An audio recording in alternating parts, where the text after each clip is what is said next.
Le Mali et l'Algérie sont deux pays amis, deux pays frères.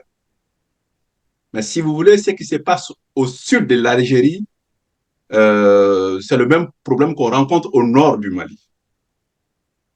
Le Mali, il faut le souligner, a aidé, a accompagné l'Algérie pour l'indépendance de l'Algérie. Moi, je sais que mes parents, mon oncle, en tant que militaire, est parti se battre pour l'Algérie. Ça, on ne le souligne pas souvent. Donc, ces deux pays frères, ces deux pays qui se sont toujours soutenus. C'est vrai que euh, nos frontières, le Mali a 7 frontières, quoi. D'accord. Donc, l'Algérie a eu ses problèmes face aux terroristes, etc. Nous nous souvenons dans les années 90 et tout cela. Ben, ces problèmes se sont enracinés aussi au sud de l'Algérie. Donc, avec en tout cas, les frontières ne sont pas consolidées. Les terroristes, des rebelles, des groupes armés aussi traversent les frontières avec une facilité que l'armée a besoin de contrôler le territoire malien. Si vous voulez, la zone de Tizanwaten est une zone. Vous avez deux Tizawaten, c'est entre le Mali et enfin, en fait, une partie est au Mali, une partie est en Algérie. Donc parfois, les communautés sont mélangées et des groupes armés profitent de cette situation. Si vous voulez, ils font des attaques au Mali et ils traversent les frontières pour aller de l'autre côté. Et je pense que le Mali, dans sa quête de sa souveraineté, avait le droit et l'obligation de protéger ses frontières. Ce n'est pas contre l'Algérie, mais c'est pour protéger le Mali et la souveraineté du Mali. Comme le ferait toute nation, bien entendu. C'est cela, c'est cela. Depuis, en tout cas, l'arrivée des nouvelles autorités, l'arrivée du président Assimi, et on constate que le Mali, à travers ses orientations, a décidé, notamment les œuvres du président de la République, le gouvernement a, si vous voulez, a créé 400 forages à travers le Mali pour permettre aux Sahéliens, pour permettre aux Maliens d'avoir de l'eau. Le Sahel est une zone où il y a un manque d'eau, vous le savez Tout mieux à que fait. moi. Donc, 400 forages depuis l'arrivée de la transition. Ça, c'est un acquis, vous pouvez regarder les archives. Vous avez la transition a beaucoup appuyé les structures de santé en termes d'ambulance. Le Mali est un vaste territoire, Absolument, oui. donc il faut l'accès aux soins. Et pendant cette transition, nous avons été confrontés à des problèmes liés au changement climatique, forte chaleur, inondations, etc. Ce qu'on appelle le dérèglement climatique. Et cette année, c'est vrai que le Mali a été confronté à un problème d'énergie, d'électricité, et la transition a appuyé l'EDM, c'est-à-dire l'énergie du Mali, avec des groupes électrogènes. Et le Mali est en train de construire des centrales solaires à travers le pays, avec l'appui de nos partenaires, la Chine, la Russie, la Turquie, etc. Donc ça, c'est des choses, c'est des acquis qu'on ne peut pas contester. Et il y a eu des réformes qui sont en cours, qui ont commencé aussi au niveau économique. Avec l'arrivée de la transition, nous avons l'UMPP, qui est l'usine malienne des produits pharmaceutiques. La transition a relancé cette usine-là.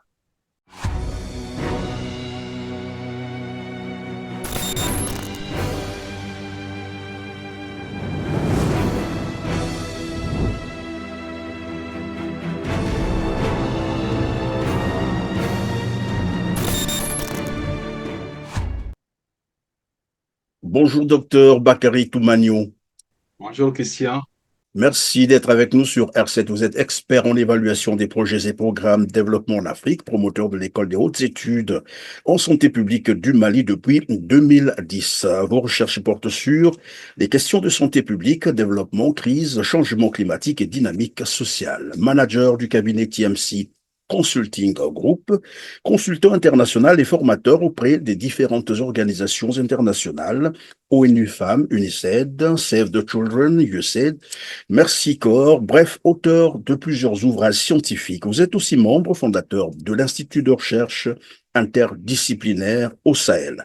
En tout cas, merci d'avoir accepté notre invitation. Nous allons aborder la situation globale du Mali, votre pays que vous aimez tant, où vous êtes foncièrement investi dans l'éducation et dans la santé. Vous nous direz tout à l'heure le pourquoi. Mais avant, commençons par la situation actuelle au Mali. Je fais allusion à la situation socio-sécuritaire après, bien entendu, les attaques djihadistes de juillet dernier dans le nord du Mali, près de la frontière avec l'Algérie. Des attaques qui avaient causé plusieurs pertes dans les rangs des femmes. Quelle est donc la situation actuelle au Mali? La situation sécuritaire, bien sûr. Merci beaucoup, Christian. Merci de m'avoir invité et merci pour votre confiance. Je trouve que c'est généreux et réaliste de votre part de donner la parole aussi aux Maliens, aux Maliens qui vivent cette situation, qui peuvent témoigner de leur expérience in situ. Donc, je vous remercie pour ça. La situation sécuritaire au Mali euh, évolue, s'améliore dans le bon sens, selon mon point de vue. Ce qu'il faudra comprendre, c'est que euh, le Mali était confronté à cette situation et que, en réalité, les Maliens, l'armée malienne ne contrôlait pas pardon, son territoire. Aujourd'hui, on peut affirmer que l'armée malienne a sa souveraineté territoriale, quoi. C'est-à-dire que l'armée a une capacité d'agir partout sur son territoire. Il faudra noter que avant le départ des troupes étrangères, l'armée malienne n'avait pas cette capacité, ne pouvait pas aller à certains endroits du territoire. Donc aujourd'hui, avec la prise de Kidal, vous avez mentionné Tizan Wattel. Donc aujourd'hui, nous sommes très fiers de notre armée, très fiers de notre pays, parce que nous avons cette souveraineté territoriale. Notre armée peut agir partout au Mali.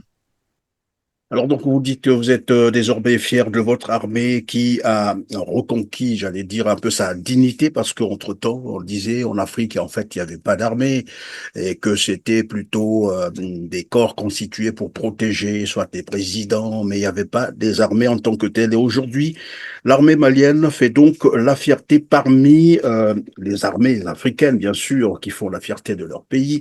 Et donc, mais on va parler aussi du social, parce que lorsque vous dites que aujourd'hui, vous êtes fier de votre armée, les FABA, bien entendu, cela veut dire qu'il y a des résultats sur le terrain. Et vous dites que, bon, de plus en plus, aujourd'hui, vous vous sentez beaucoup plus en sécurité, c'est ce que j'ai cru comprendre. Mais alors, sur le plan social, nous savons que le Mali est toujours sous les sanctions, et ça dure déjà, probablement qu'il y a des impacts sur le terrain. Est-ce que sur le plan social, on peut également en parler? Qu'est-ce que ça donne? Alors, sur le plan social, il faudra comprendre, on peut voir sur le plan social, le plan sécuritaire, sur le plan économique. Notre pays est en transition. Je pèse mes mots en disant, et en accentuant le mot transition, c'est-à-dire que nous sommes en reconstruction. Nous sommes un pays qui est en crise pendant plusieurs années. Et cette crise a eu un impact au niveau sécuritaire, au niveau social et au niveau économique. On est conscient que pour que le nouveau Mali, ce qu'on appelle dans notre langue le Mali courant, marche, ça va prendre du temps, ça va prendre un investissement. Sur le plan social, depuis en tout cas l'arrivée des nouvelles autorités, l'arrivée du président Assimi, et on constate que le Mali, à travers ses orientations, a décidé, notamment les œuvres du président de la République, le gouvernement a, si vous voulez, a créé 400 forages à travers le Mali pour permettre aux Sahéliens, pour permettre aux Maliens d'avoir de l'eau. Le Sahel est une zone où il y a un manque d'eau, vous le savez Tout mieux à que fait. moi. Donc 400 forages depuis l'arrivée de la transition. Ça, c'est un acquis, vous pouvez regarder les archives. Vous avez la transition a beaucoup appuyé les structures de santé en termes d'ambulance. Le Mali est un vaste territoire, Absolument, oui. donc il faut l'accès aux soins. Et pendant cette transition, nous avons été confrontés à des problèmes liés au changement climatique, forte chaleur, inondations, etc. Ce qu'on appelle le dérèglement climatique. Et cette année, c'est vrai que le Mali a été confronté à un problème d'énergie, d'électricité, et la transition a appuyé l'EDM, c'est-à-dire l'énergie du Mali, avec des groupes électrogènes. Et le Mali est en train de construire des centrales solaires à travers le pays, avec l'appui de nos partenaires, la Chine, la Russie, la Turquie, etc. Donc ça, c'est des choses, c'est des acquis qu'on ne peut pas contester. Et il y a eu des réformes qui sont en cours, qui ont commencé aussi au niveau économique. Avec l'arrivée de la transition, nous avons l'UMPP, qui est l'usine malienne des produits pharmaceutiques. La transition a relancé cette usine-là pour que C'est-à-dire le une Mali usine ait de accès. production, de fabrication, c'est ça, des médicaments sur place au Mali. Tout à fait, tout à fait. Donc, qui était à l'arrêt et qui a commencé. Nous avons la compagnie malienne des textiles qui était carrément à l'arrêt avec des gens qui ne travaillaient pas. Ça, c'est des faits qu'on peut vérifier. La transition a relancé cette usine-là de la compagnie malienne des textiles. Le Mali est un grand producteur de coton. Donc, il est normal que le Mali puisse disposer, en tout cas, une usine qui emploie, mais aussi qui crée de la valeur ajoutée pour les Maliens euh, et pour aussi, pourquoi pas, l'extérieur. Donc, voilà un peu au niveau social quelques acquis de la transition. Il faut noter que je profite sur votre antenne pour vous dire que moi, je ne suis pas du tout politique, je ne suis pas partisan. Donc, ça, c'est des faits que je constate, que je note, voilà, et que je pense qu'il est important de souligner. Oui, c'est très important aussi pour nos téléspectateurs, mais pour les Africains aussi, et pourquoi pas la communauté internationale, d'apprendre toutes ces choses qui ne sont souvent pas dites à travers les médias. Mais je vais d'abord marquer encore une petite pause en revenant bien sûr sur la situation sécuritaire. Entre-temps, on avait observé les tensions entre le Mali et l'Algérie. Euh, Quelles sont les évolutions sur j'allais dire, cette situation? Je pense que la situation ou un peu l'incompréhension entre le Mali et l'Algérie, il faut l'analyser froidement, avec un regard sur l'histoire et sur l'histoire des deux pays. Le Mali et l'Algérie sont deux pays amis, deux pays frères. Mais si vous voulez, ce qui se passe au sud de l'Algérie, c'est le même problème qu'on rencontre au nord du Mali. Le Mali, il faut le souligner, a aidé, a accompagné l'Algérie pour l'indépendance de l'Algérie. Moi, je sais que mes parents, mon oncle, en tant que militaire, est parti se battre pour l'Algérie. Ça, on ne le souligne pas souvent. Donc, ces deux pays frères, ces deux pays qui se sont toujours soutenus. C'est vrai que euh, nos frontières, le Mali a 7 frontières, quoi. D'accord? Donc, l'Algérie a eu ses problèmes face aux terroristes, etc. Nous nous souvenons dans les années 90 et tout cela. Ben, ces problèmes se sont enracinés aussi au sud de l'Algérie. Donc, avec en tout cas, les frontières ne sont pas consolidées. Les terroristes, des rebelles, des groupes armés aussi traversent les frontières avec une facilité que l'armée a besoin de contrôler le territoire malien. Si vous voulez, la zone de Tizanwaten est une zone. Vous avez deux Tizanwaten, c'est entre le Mali et enfin, en fait, une partie est au Mali, une partie est en Algérie. Donc parfois, les communautés sont mélangées Et des groupes armés profitent de cette situation. Si vous voulez, ils font des attaques au Mali et ils traversent les frontières pour aller de l'autre côté. Et je pense que le Mali, dans sa quête de sa souveraineté, avait le droit et l'obligation de protéger ses frontières. Ce n'est pas contre l'Algérie, mais c'est pour protéger le Mali et la souveraineté du Mali. Comme le ferait toute nation, bien entendu. C'est cela, c'est cela, c'est cela. Donc voilà un peu ce que je peux, Oui, mais en tout la cas, dire. curiosité, c'est de savoir, puisque de deux côtés, apparemment, il y a souvent ces attaques. Pourquoi est-ce que, je ne sais pas si c'est la bonne personne à qui je pose la question, pourquoi ces deux pays ne collaboreraient pas dans la lutte, par exemple, évidemment, des groupes terroristes, c'est-à-dire l'Algérie et le Mali collaborent et forment des unités, pourquoi pas spéciales, pour combattre le djihadisme, par exemple, que de se faire finalement une adversité comme on l'observe. Je pense qu'il faut, comment on appelle ça, quel mot je vais trouver, c'est-à-dire qu'il faut temporiser cette incompréhension. Je pense que c'est une incompréhension. Le Mali a toujours collaboré avec l'Algérie. Des militaires maliens sont formés en Algérie. Nous sommes deux pays frères. Vous avez des Touaregs maliens qui sont entre les deux pays. Moi, j'ai passé 7 ans de ma vie au nord du Mali, donc je connais très bien cette zone-là, si vous voulez. Je suis du sud, mais j'ai fait 7 ans au nord du Mali. Donc, le Mali a toujours collaboré avec l'Algérie, ces deux pays frères. Après, les Africains doivent comprendre que nous sommes aussi victimes de la géopolitique mondiale. C'est ça aussi que Tout à nous fait. devons comprendre. Donc, avec le jeu des alliances, les questions géopolitiques au Sahel, en Ukraine et ailleurs ont des répercussions sur nos territoires. Et nous, les Africains, si nous ne sommes pas armés pour cela, si nous n'avons pas une lecture fine de ces situations-là, il y a un souci. D'ailleurs, vous avez vu qu'avec l'attaque de Tizan-Waten, il y avait d'autres acteurs qui étaient dans le jeu, qui ne sont pas forcément Oui, tout à fait, tout à voilà. fait. On a même vu la réaction de certains, ben voilà, pays, rédige, C'est occidentaux, que je cela. ne veux pas citer ici parce que c'est pas C'est l'objet cela. de notre émission, mais tout le monde a suivi l'évolution de cette situation.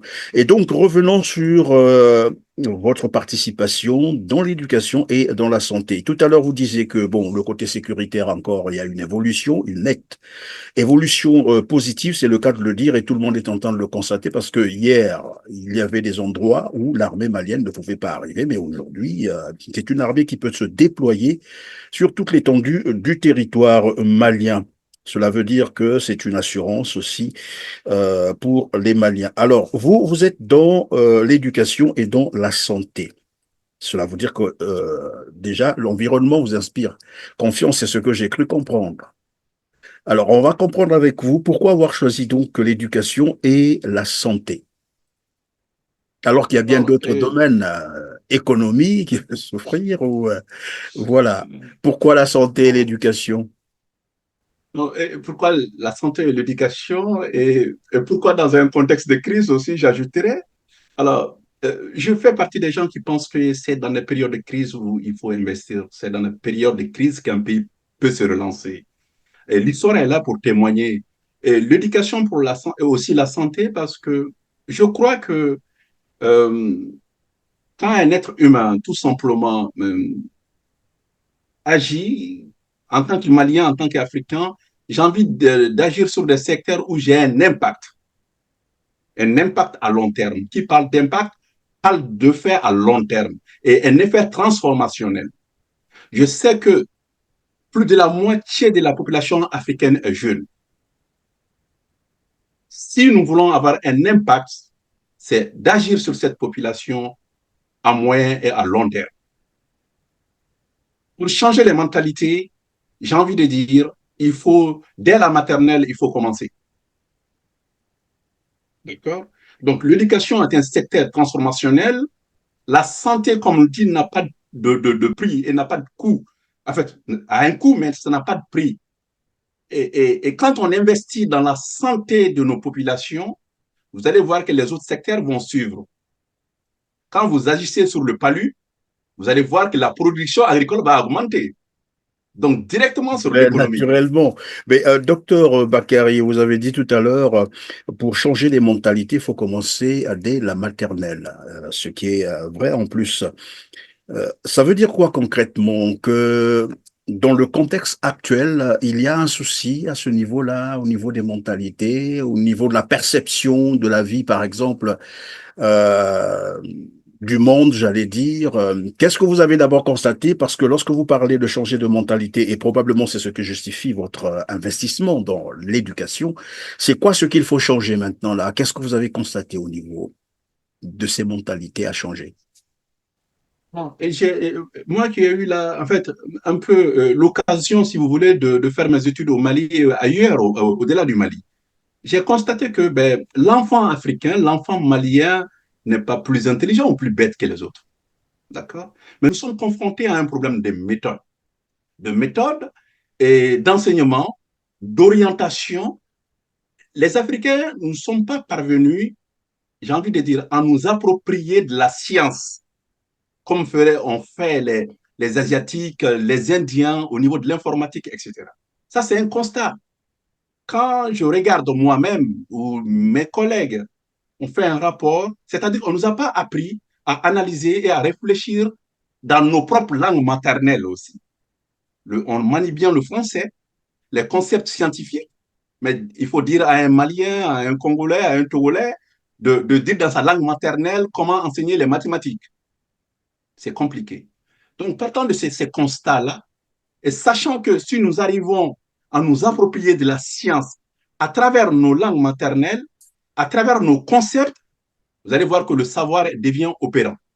C'est partant de cela que j'ai décidé donc d'investir dans l'éducation, de familiariser, si vous voulez, et, le savoir scientifique pour que, par exemple, dès la maternelle, on familiarise les enfants avec les tablettes, l'informatique, etc. Dès la maternelle, on apprend l'enfant aussi à réfléchir dans sa propre langue maternelle. C'est vraiment important. Moi, je me souviens, je vous donne un exemple. J'enseigne à des adultes, à des gens qui sont dans des grands projets. Le suivi évaluation, je leur parle d'indicateurs. Et je m'amuse à dire, est-ce que vous savez ce que ça veut dire en langue bambara? Je vous l'assure, j'ai des problèmes à ce que les gens arrivent à me traduire ce concept en langue nationale. Vous voyez à quel point nous sommes confrontés à ces concepts-là. Donc, quand on arrive à accompagner les enfants à se familiariser, à se décomplexer, si vous voulez, de ces concepts-là, il y a de fortes chances que la science qui est universelle, devient nôtre et on arrive à l'appliquer à nos réalités, dans le domaine de l'agriculture, dans le domaine de la santé et ailleurs. Alors, lorsque vous Voilà parlez un peu oui, docteur Bakary, lorsque vous parlez de l'intégration des nouveaux outils, bien sûr, de formation, vous avez parlé là des tablettes, bon, enfin, des laptops et tout ce qui est informatique, parce que le monde, de toute façon, aujourd'hui, on parle d'un petit monde interconnecté, et ne pas savoir utiliser ces outils, c'est être, comme on le disait avant, être un alphabète, en fait, un illettré. Mais bon, voilà, c'est un peu l'image que je prends. Mais dans le même temps, on nous fait savoir que à très bas âge, lorsqu'on commence à utiliser ce genre d'outils, on n'a plus une concentration, on perd en fait au niveau de la concentration, de la réflexion, de la perception des choses, parce qu'on estime que tout est trop facile à faire avec ces outils. bon, je pense qu'il faut nuancer. Je suis dans le domaine de la santé, il faut réguler, c'est-à-dire qu'il y a un certain temps que l'enfant ne doit pas dépasser aussi. C'est cela. Mais nous ne pouvons pas faire comme si nous vivons dans un monde où il n'y a plus il y a pas de tablette, il n'y a pas d'ordinateur. C'est impossible, c'est pas vrai. Donc, il y a un temps d'écran pour l'enfant, d'accord? Si vous arrivez à attirer l'attention de l'enfant à travers les tablettes, cela veut dire qu'il est plus facile de passer un message, d'éduquer un enfant, de lui transmettre du savoir à travers cet outil-là. Mais c'est l'adulte, le pédagogue que nous sommes, nous devons comprendre aussi cette interaction entre l'enfant et l'outil numérique, si vous voulez. Donc, je pense que les pédagogues sont formés pour cela. D'accord? Et donc, nous, dans nos écoles, l'outil informatique est disponible, mais le temps est contrôlé en fonction des âges. Nous sommes formés pour cela et les pédagogues sont formés pour cela. C'est cela, c'est tout. Et vous, dans votre cas, docteur Bakary, vous intervenez à quel niveau dans l'éducation ou comme dans la santé? Peut-être on reviendra tout à l'heure pour comprendre ce que vous faites au niveau de la santé, mais restons d'abord sur l'éducation. À quel niveau intervenez-vous? Dans les infrastructures, la construction des infrastructures, ou bien dans l'équipement de ces écoles, ou peut-être, vous allez peut-être beaucoup plus loin dans le changement systémique carrément. Alors, et nous sommes à plusieurs niveaux et avec notre groupe, parce que c'est un groupe, avec notre groupe, effectivement, nous participons, nous construisons des écoles. On a commencé, si vous voulez, notre projet en louant des locaux dans un premier temps. Et puisque ça, c'est pas durable, au fur et à mesure, nous avons décidé de construire nos classes, notamment à Kati, qui est à 15 km de Bamako. Ça, c'est une première chose. Donc, actuellement, nous avons des classes construites, nous avons nos locaux. Dans un deuxième temps, nous avons équipé aussi nos écoles. Nos écoles sont très bien équipées et nos élèves sont vraiment à l'aise avec l'outil informatique. Autre chose que nous avons constaté aussi, sur laquelle nous intervenons, c'est la formation et l'accompagnement pardon, de nos enseignants. Parce que parfois on se plaint, on dit le niveau des écoles africaines ne sont pas, en tout cas, ces écoles-là ne Le sont niveau a pas, baissé, il n'est plus comme avant. voilà, baisse. C'est cela. Mais en réalité aussi, c'est le système qui est en cause. Il faut former les enseignants. Il faut que les enseignants soient outillés. Il faut que les enseignants soient bien payés. Donc, c'est un problème systémique. Quand on arrive à agir et sur l'infrastructure, sur la formation des enseignants, sur l'accompagnement des élèves et des parents d'élèves, l'école est un système. Vous allez voir que les niveaux vont évoluer dans le bon sens. Et souvent, je dis à mes collègues promoteurs d'école qu'en réalité, l'école, quand vous augmentez en fait, la quantité, à un certain niveau, ça va jouer sur la qualité. C'est-à-dire le nombre d'enseignants par élève, par classe, si vous voulez. Et Il y a un certain nombre. c'est quoi le ratio pendant que vous en parlez? Le ratio, c'est quoi? Alors, je vais vous parler de nos expériences. D'accord. Je ne peux De pas. vos expériences. Voilà. Voilà. Moi, je pense que quand vous dépassez de 25 à 30 élèves par classe, maximum 30, il y a un souci. Parce que l'enseignant n'a pas le temps d'échanger avec chaque élève, de l'élève qui a des difficultés, de l'accompagner. Voilà. Donc, pour moi, entre 25 et 30, c'est bien. Mais quand vous partez au-delà, pour des raisons, surtout quand on est dans l'enseignement privé économique, il y a un souci. Mais ce Et qui est sûr, j'imagine quand un vous... peu un enseignant qui se retrouve avec 100 élèves devant lui.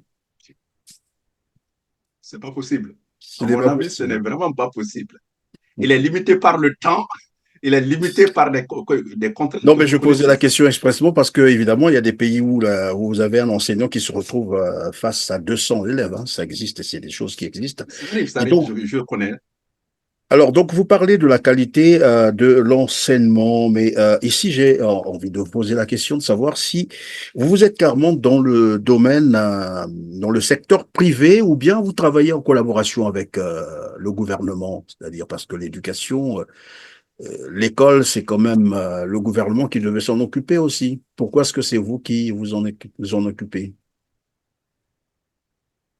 Je vais être franc avec vous. Et nous avons parfois aussi, je ne sais pas, ce problème de croire que le gouvernement peut tout faire. Moi, mon constat, c'est que aujourd'hui, dans les politiques publiques, l'État, les gouvernements essayent de diminuer leurs dépenses. Et ça a un impact sur l'éducation, sur la santé et ailleurs. C'est vrai, vous avez raison, l'éducation est un secteur stratégique privilégié par les autorités et par nos pouvoirs publics. Mais l'État ne peut pas tout faire. Il faut que les privés, les investisseurs accompagnent l'État.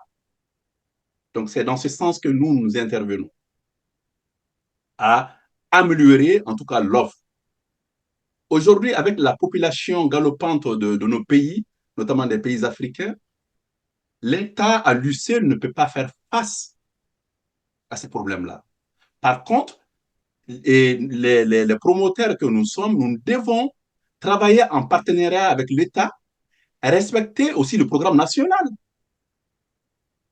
Donc, on ne peut pas faire sans l'État, mais nous devons tenir compte des grandes orientations de l'État et voir comment nous pouvons enrichir cette offre-là. C'est cela.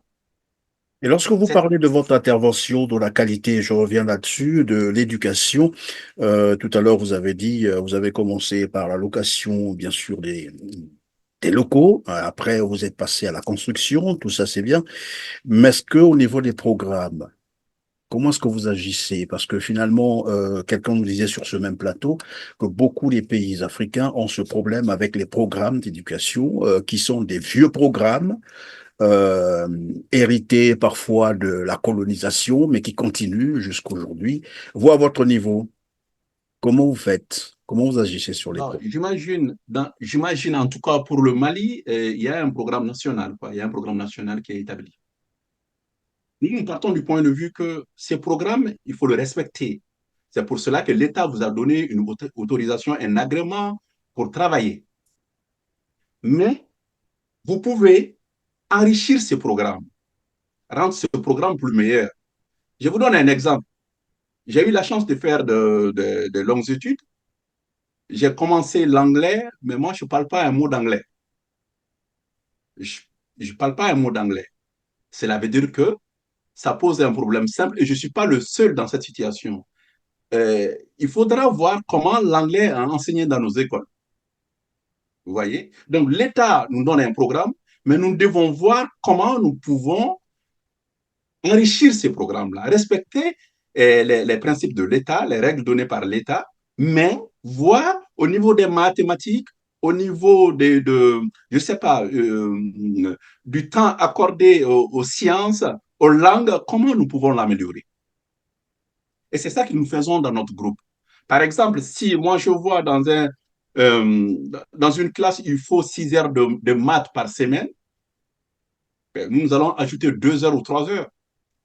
Parce que dans ces 6 heures-là, il y a des élèves qui ont des difficultés. Il faut accompagner ces élèves.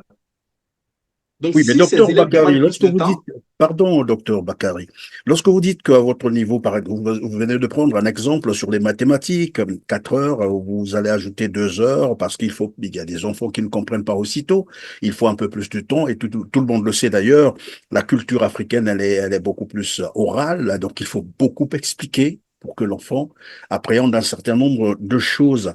Mais pourtant, dans certaines sociétés, de plus en plus, on est en train d'écourter le temps parce qu'on estime que les programmes sont trop longs et que l'enfant ne peut pas être là en train d'étudier ces programmes. Et voilà.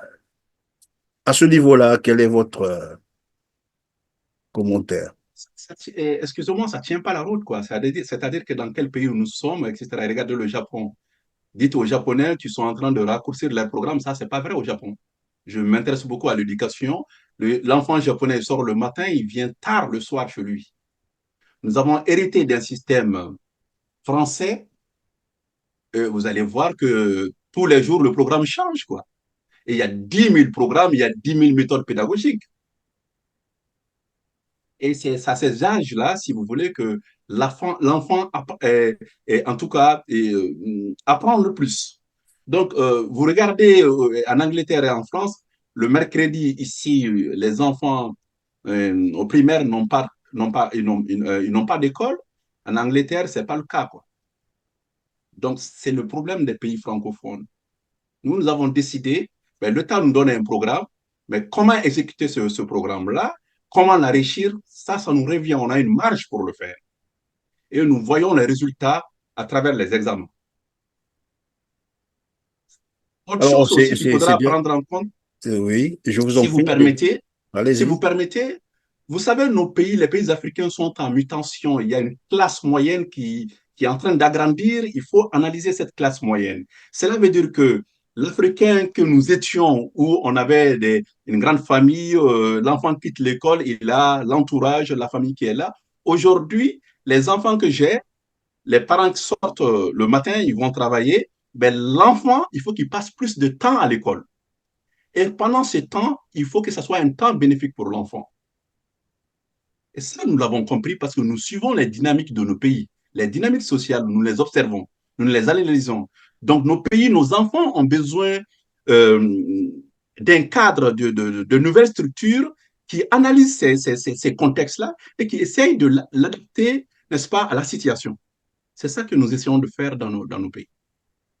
Alors, avant de passer à la santé, toujours reste un peu une question encore sur l'éducation, c'est la langue. Le problème, c'est qu'en Afrique, dans les pays francophones, bien entendu, ou même lusophones, pourquoi pas anglophones, les enfants commencent à apprendre dès le bas âge en une langue dite langue officielle. Je prends le cas de français, mais ils viennent des familles où on ne parle pas la langue française.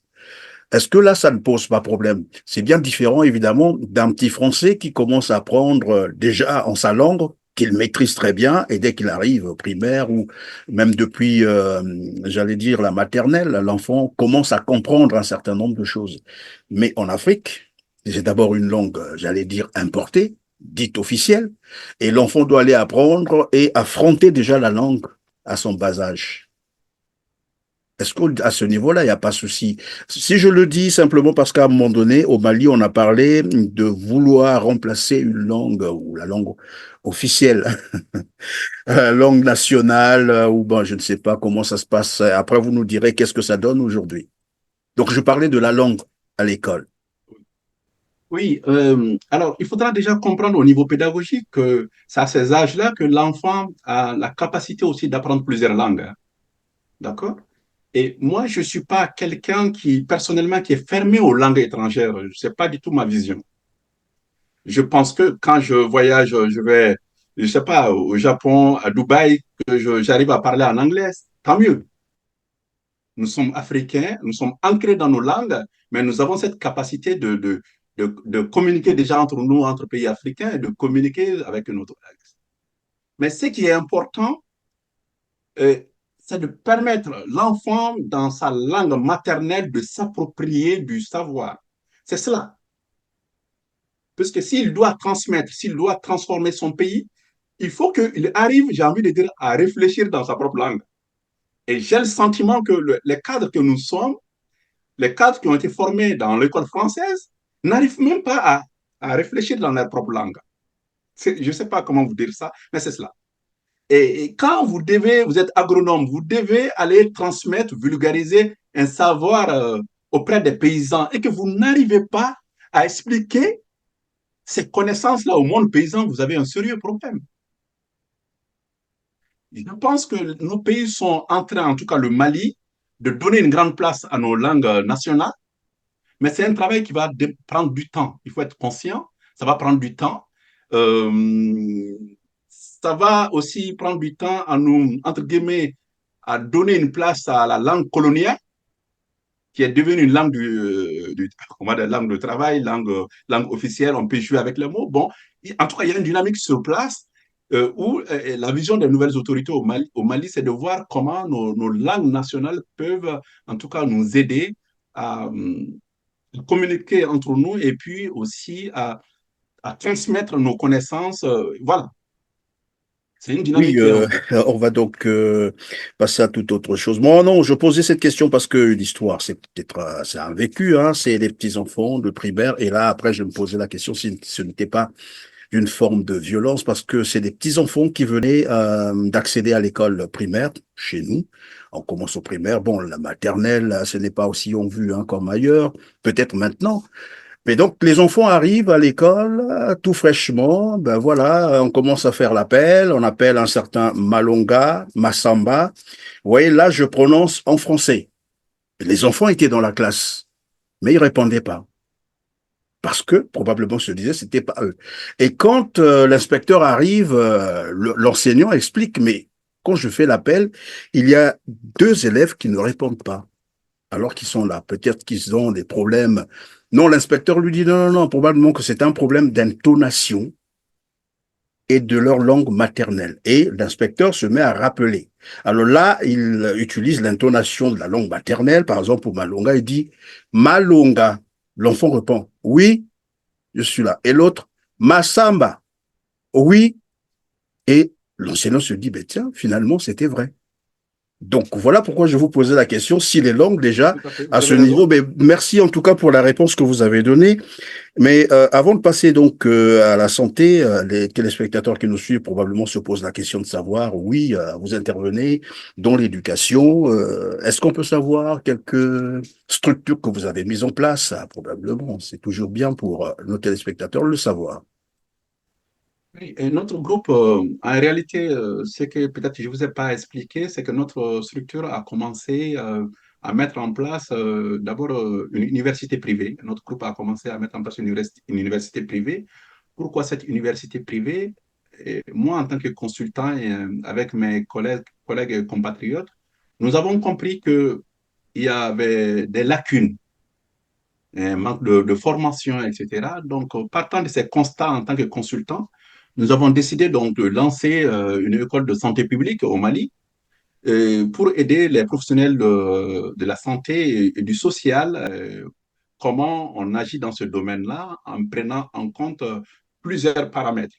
Parce qu'on oublie souvent de le dire, les médecins, ils font plusieurs années d'études, mais un médecin, par exemple, n'a pas appris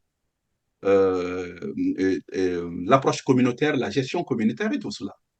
En réalité, les médecins, ils n'apprennent pas ça. Et pourtant, il est appelé à travailler avec les communautés.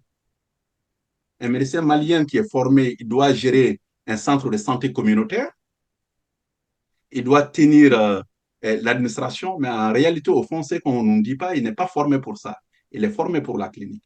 Donc, partant de ces constats-là, nous avons dit que c'est intéressant d'accompagner les professionnels maliens dans la formation en santé publique, etc. Donc, après cette école privée, nous avons décidé de d'étendre notre offre de formation aux plus jeunes, c'est-à-dire aux secondaires, aux primaires. Donc, nous sommes sur tous les segments de l'éducation au Mali. Voilà un peu. Merci. Alors, parlons donc de la santé, évidemment. Je rappelle simplement à nos téléspectateurs que la santé et l'éducation sont là les deux piliers de développement d'un pays. Et c'est sur ces deux piliers que vous agissez. Alors, la santé, parlons-en. La santé au niveau du Mali. Le point de départ, qu'est-ce qui vous motive d'intervenir sur, disons, dans ce domaine de la santé? Oui, alors c'est d'abord aussi un parcours personnel, hein, c'est un parcours personnel. Moi, j'ai commencé mes études en sciences sociales, tout ce qui est sociologie, en fait, les sciences qui s'intéressent à l'homme et à la société. Mais par le hasard des choses, je me suis rendu compte que je m'intéresse aux questions de santé, le VIH, les migrants et la santé en France, la question de la précarité, quoi, de la précarité d'accéder aux soins, la question de la santé de la femme et des enfants. J'ai toujours été titillé par cela, etc. Et d'ailleurs, j'ai fait des publications, sans faire de publicité, chez l'Harmattan sur ces Essentiellement, questions-là. la santé publique, c'est ça? Oui, oui. Voilà. Donc, ça, c'est un parcours personnel. Mais aussi professionnel, naturellement, on ne peut pas les dissocier. C'est que euh, quand j'étais étudiant, j'ai travaillé à Bordeaux, et j'ai travaillé aussi dans des centres de recherche qui traitent ces thématiques-là, notamment sur le diabète en Afrique, etc. D'accord? Et moi-même, j'ai fait mes recherches sur ces questions de VIH, sur l'excision, sur l'accès aux soins des populations pauvres et tout ça. Et il se trouve que nos pays en développement sont confrontés à ces problématiques-là.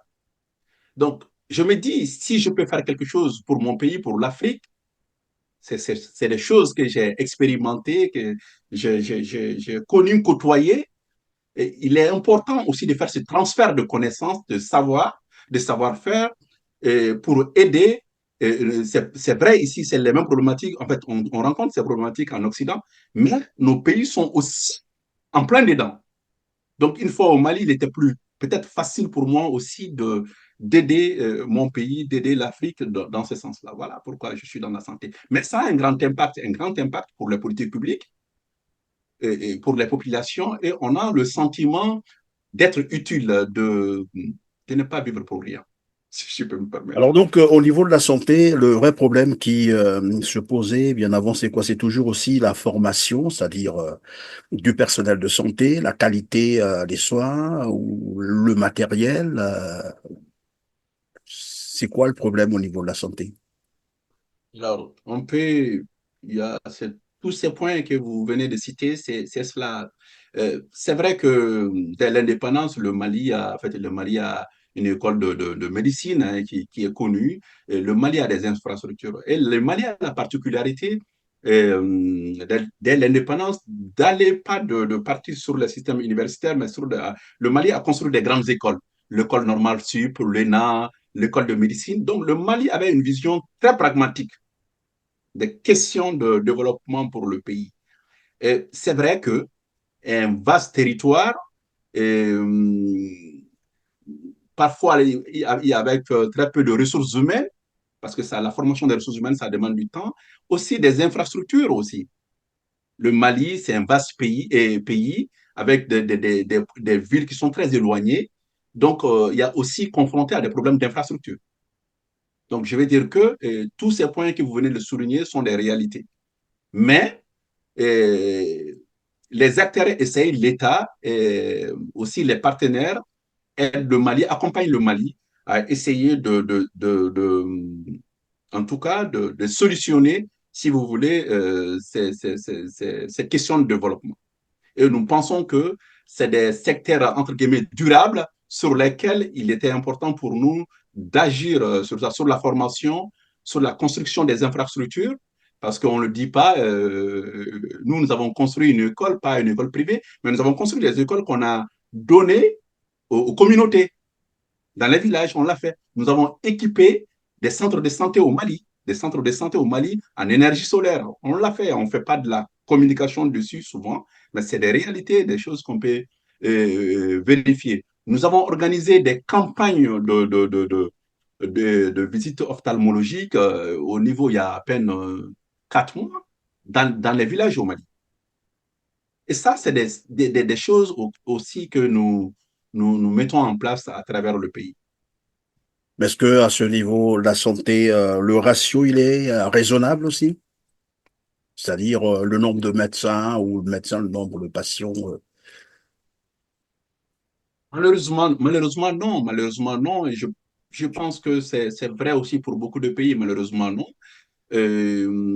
Malheureusement, beaucoup aussi de nos compatriotes sont formés, ceux qui ont la chance aussi de venir étudier ou de finaliser leur études ailleurs, restent dans ces pays-là. Donc, il y a une fuite si vous Le voulez, cerveau. j'ai envie des cerveaux et malheureusement qui ne retournent pas dans leur pays d'origine pour partager leurs connaissances et leur savoir-faire.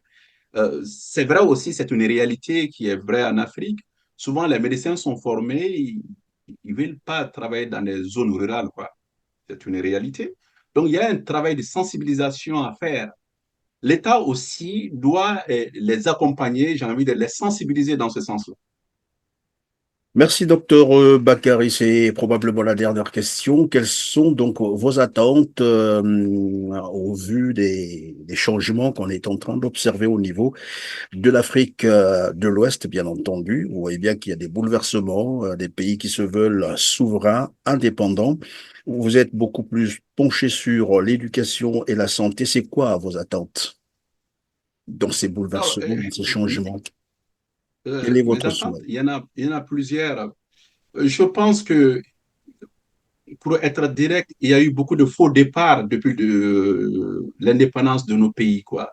Des, des, des fédérations, on a entendu parler de la Fédération du Mali, on a vu beaucoup de pays ont essayé d'aller ensemble, mais chaque fois, malheureusement, nos États sont, excusez-moi, nombrilistes, quoi, un peu, chacun, voilà. Je pense que l'AES aujourd'hui, l'Alliance des États du Sahel, nous donne l'espoir, nous donne l'espoir. Beaucoup disent que c'est des pays pauvres, oui, et alors, c'est des pays pauvres, ils sont conscients de cela, ils sont en train justement de travailler dans ce sens-là. L'AES est une grande force, contrairement à ce qu'on croit, en termes de géographie. La géographie joue beaucoup dans la géopolitique et aussi en termes de population. Je pense que les Africains doivent avoir le regard tourné vers l'AES, d'encourager l'AES, de soutenir l'AES. Si ça marche pour l'AES, ça va marcher pour le continent. Ce sont là Si ça donc ne marche pas pour l'AES, les pays pilotes alors. c'est cela. C'est cela. Et ce qui se joue au Sahel, ce qui se joue au Mali, n'est pas un combat malien, c'est un combat africain. C'est un combat africain. L'Afrique a besoin d'exemples en termes de pays, mais aussi d'individus. L'Afrique a besoin de modèles. Il faut que nos héros soient plus de ce qu'on nous a enseigné à travers la colonisation, mais nos héros soient des Africains, des modèles que nous trouvons sur place, sur lesquels on peut s'appuyer et puis aussi bâtir notre continent. Voilà, c'est la fin de cette émission. Merci, docteur Bakary Toumanion, de nous avoir consacré tout ce temps précieux. Merci beaucoup. Merci à vous, Christian. Merci C'est pour ce moi. moment. Ça nous donne l'occasion aussi de partager nos expériences à travers votre chaîne. Merci beaucoup. Je vous en prie, docteur. Je rappelle à nos téléspectateurs que vous êtes expert en évaluation des projets et programmes de développement en Afrique, promoteur de l'école des hautes études en santé publique du Mali, manager du cabinet TMC Consulting Group, consultant international et formateur auprès de différentes organisations internationales, auteur de plusieurs ouvrages scientifiques. Vous êtes aussi membre fondateur de l'Institut de recherche interdisciplinaire au Sahel. En tout cas, grand merci d'avoir été avec nous. Merci, mesdames, messieurs, de nous avoir suivis, de nous avoir encore consacré votre attention. Comme d'habitude, cliquez sur le petit pouce en l'air juste en bas de la vidéo. Partagez massivement cette interview. Aidez-nous à atteindre un plus grand nombre de téléspectateurs et dites-nous en commentaire ce que vous pensez des sujets que nous avons abordés au cours de cette émission. Sur ce, on se dit au revoir et à très bientôt. Merci.